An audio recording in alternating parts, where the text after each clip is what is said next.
ایک دفعہ کا ذکر ہے کہ ایک بزرگ اپنی گہری سوچ اور تفکر میں ڈوبے ہوئے تخیل کی دنیا میں جا پہنچے۔ وہاں انہوں نے ایک منفرد سوال کا سامنا کیا: اسلام میں سور کا گوشت کیوں حرام ہے؟ یہ سوال ان کے دل و دماغ میں اتر آیا اور انہوں نے فیصلہ کیا کہ اس کا جواب خود سور سے پوچھا جائے۔ جب وہ تخیل کی اس دنیا میں سور کے سامنے پہنچے تو انہوں نے سوال کیا: اے سور، بتاؤ تمہارا گوشت اسلام میں کیوں حرام قرار دیا گیا ہے؟ سور نے بزرگ کی طرف دیکھا اور گہری سانس لے کر جواب دینا شروع کیا: میں ایک ایسا جانور ہوں جس کے بارے میں بہت سی باتیں کہی جاتی ہیں۔ سور نے کہنا شروع کیا: تمہیں معلوم ہونا چاہیے کہ میری عادات اور زندگی کے طریقے مجھے دوسروں سے منفرد بناتے ہیں۔ سب سے پہلے میں اپنے کمزور اور بیمار بچوں کو کھاتا ہوں۔ یہ بات تمہارے لیے عجیب لگ سکتی ہے، لیکن یہ میری فطرت میں شامل ہے۔ میں وہ جانور ہوں جو لاشیں، کتے، چوہے اور دیگر غلیظ چیزیں کھاتا ہوں۔ میرا وجود ایک طرح سے کچرا کھانے والا ہے اور میں وہ سب کچھ کھا لیتا ہوں جو دوسرے جانور چھوڑ دیتے ہیں۔ بزرگ حیرانی سے سنتے رہے اور سور نے اپنی بات جاری رکھی: میرے پاس ایک کمزور نظام ہاضمہ ہے جس کی وجہ سے میری جسمانی حالت اکثر خراب ہوتی ہے۔ خدا نے انسانوں کو اس بات سے آگاہ کیا ہے کہ میرا گوشت نقصان دہ ہے، اور اسی لیے انہوں نے خبردار کیا ہے: نہ میرا گوشت کھاؤ اور نہ ہی میری لاش کو ہاتھ لگاؤ۔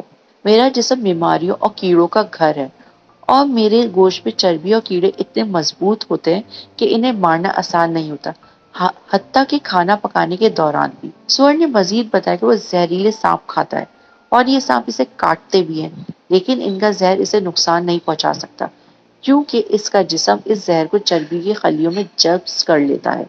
یہ بھی ایک وجہ ہے کہ اس کا گوشت صحت کے لیے نقصان دہ ہے۔ آج کل جدید فارموں میں میں پنجروں میں بند ہوتا ہوں، سور نے افسردہ لہجے میں کہا۔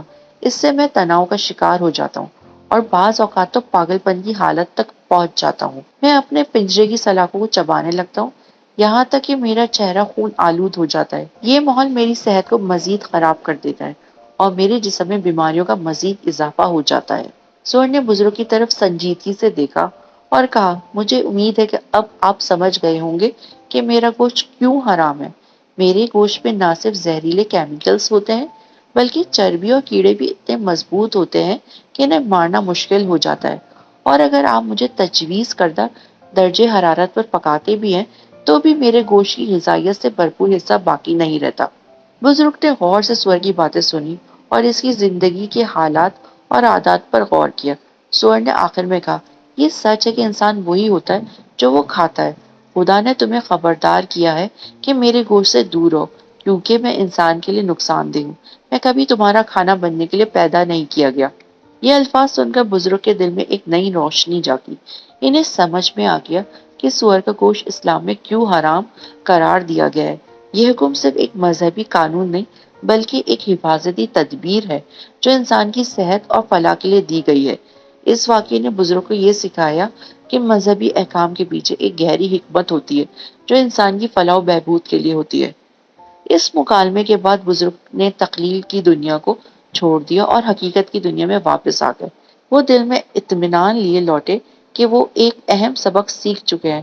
انہوں نے یہ سمجھا کہ خدا کے ہر حکم کے پیچھے ایک نہایت اہم وجہ اور حکمت پوشیدہ ہوتی ہے جسے سمجھنا انسان کے لیے ضروری